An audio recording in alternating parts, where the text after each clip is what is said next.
उनके मैनिफेस्टो घोषणा पत्र में तो अब मुस्लिम लीग के फरमान भी दिखने लगे। मोदी जी की प्रचंड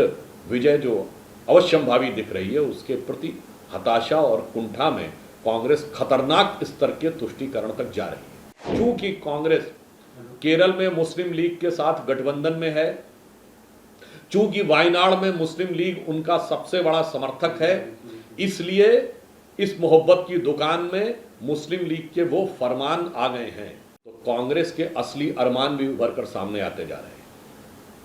और वो साफ दिखाई पड़ता है कि उनके मैनिफेस्टो घोषणा पत्र में तो अब मुस्लिम लीग के फरमान भी दिखने लगे हैं। ये बात बहुत गंभीर और चिंताजनक है, क्योंकि मोदी जी की प्रचंड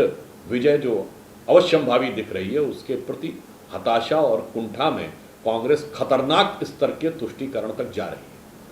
जब वो अपने घोषणा पत्र में ये कहते हैं कि वो अल्पसंख्यकों के निजी कानूनों को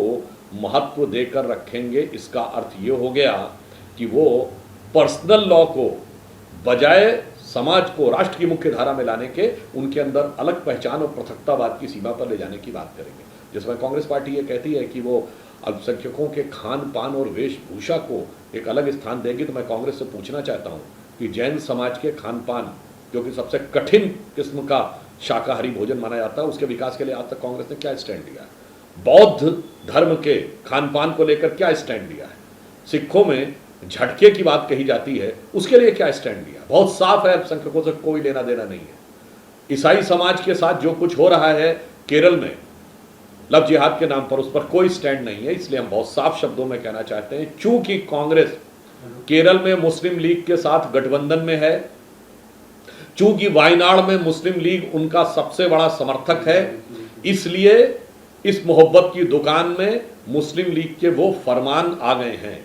मैं देश की जनता को ये बताना चाहता हूं कि केरल की मुस्लिम लीग वही है जिस मुस्लिम लीग की स्थापना मोहम्मद इस्माइल ने की थी, जो स्वतंत्रता से पहले जिन्ना की मुस्लिम लीग के दक्षिण भारत के यानी मद्रास प्रेसिडेंसी के अध्यक्ष थे, जिन्हें कायदे मिल्लत कहा जाता था, और 1946 की असेंबली में सारी की सारी सीटें मुस्लिम लीग को जीत के दी थी, और स्वतंत्रता के बाद कॉन्स्टिट्यूएंट असेंबली के सदस्य रहे और मुस्लिमों के लिए अलग स्टेटस की मांग की थी, यहां तक कि अलग निर्वाचन क्षेत्र की मांग भी की थी। यह संविधान सभा की डिबेट से देखा जा सकता है। इसलिए ये बात हम जिम्मेदारी से कहते हैं कि लोकसभा चुनाव का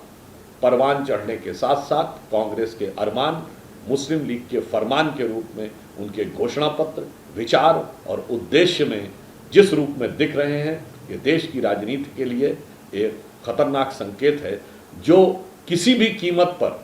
सत्ता आने का तो सवाल ही नहीं है, किसी भी कीमत पर राजनीति में अपना स्थान बनाने की नाकाम हसरत के लिए किए जाने वाला एक खतरनाक प्रयोग है।